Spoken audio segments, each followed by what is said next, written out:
Item ಯಾವುದೇ ಇರಲಿ try ಮಾಡಿ ಆಚಿ ಚಿಕನ್ ಮಸಾಲಾ. 2-3 ದಿನಗಳ ಹಿಂದೆ ಬೆಳಗಾವಿಯಲ್ಲಿ ಉದ್ಯಮಿಯೊಬ್ಬರಿಗೆ ಡಿಜಿಟಲ್ ಅರೆಸ್ಟ್ ಆಗಿತ್ತು. 15 ಕೋಟಿ ರೂಪಾಯಿ ವಂಚನೆ ಮಾಡಲಾಗಿತ್ತು.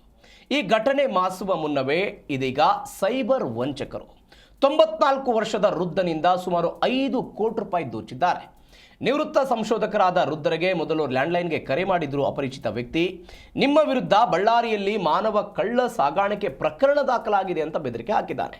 ನಂತರ ತಾನು ಸಿಬಿಐ ಅಧಿಕಾರಿ ಅಂತ ಹೇಳಿಕೊಂಡು ವ್ಯಕ್ತಿಯೊಬ್ಬ ಆಧಾರ್ ವಿವರಗಳನ್ನು ಪಡೆದು ನಕಲಿ ಎಫ್ಐಆರ್ ಅನ್ನು ಕಳಿಸಿದ್ದಾನೆ.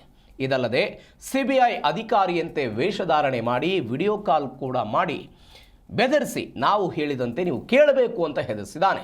ಈ ರೀತಿ ಡಿಜಿಟಲ್ ಅರೆಸ್ಟ್ನ ಹೆಸರಿನಲ್ಲಿ ಡಿಸೆಂಬರ್ 17ರಿಂದ ಫೆಬ್ರವರಿ 23ರವರೆಗೆ ಹಂತವಾಗಿ 4,91,00,000 ರೂಪಾಯಿ ವಿವಿಧ ಖಾತೆಗಳಿಗೆ ವರ್ಗಾವಣೆ ಮಾಡಿಕೊಂಡಿದ್ದಾರೆ. ಮತ್ತಷ್ಟು ಹಣ ಕೇಳಿದಾಗ ಅನುಮಾನಗೊಂಡ ವೃದ್ಧರು ಕೊನೆಗೆ ಪೊಲೀಸರ ಮೊರೆ ಹೋಗಿದ್ದು ಸೆಂಟ್ರಲ್ ಸೈಬರ್ ಕ್ರೈಮ್ ಪೊಲೀಸ್ ಠಾಣೆಯಲ್ಲಿ ದೂರು ದಾಖಲಿಸಿದ್ದಾರೆ. ಸಿಬಿಐ ಸೋಗಿನಲ್ಲಿ ವೃದ್ಧನಿಗೆ ಡಿಜಿಟಲ್ ಅರೆಸ್ಟ್ ಆಗಿರೋ ಘಟನೆ ಇದು. ಬರೋಬ್ಬರಿ 5 ಕೋಟಿ ರೂಪಾಯಿ. ಬೆಳಗಾವಿಯಲ್ಲಿ ಉದ್ಯಮಿಯೊಬ್ಬರಿಗೆ 15 ಕೋಟಿ ರೂಪಾಯಿ ವಂಚನೆ ಆಗಿತ್ತು. ಅವರು ಕೂಡ ನಾವು ಸಿಬಿಐ ಅಧಿಕಾರಿಗಳು ಅಂತ ಹೇಳಿ ಮನಿ ಲಾಂಡ್ರಿಂಗ್ ಹಗರಣದಲ್ಲಿ ನೀವು ಭಾಗಿಯಾಗಿದ್ದೀರಿ ಅನ್ನುವಂಥ ಮಾತುಗಳನ್ನು ಏನೋ ಹೇಳಿದ್ರಂತೆ. ಆ ಕಾರಣಕ್ಕಾಗಿ 15 ಕೋಟಿ ರೂಪಾಯಿ ದೋಚಿದ್ರು. ಇದೀಗ ಇಂಥದ್ದೊಂದು ಘಟನೆ, ಮತ್ತೊಂದು 5 ಕೋಟಿ ರೂಪಾಯಿ. ಮೊದಲು ಇವರು ಒಟ್ಟು 4 ಕೋಟಿ ರೂಪಾಯಿ 91 ಲಕ್ಷ ರೂಪಾಯಿ ವಿವಿಧ ಖಾತೆಗಳಿಗೆ ಹಾಕಿದ್ದಾರೆ. ಆಮೇಲೆ ಅನುಮಾನ ಬಂದಿದೆ.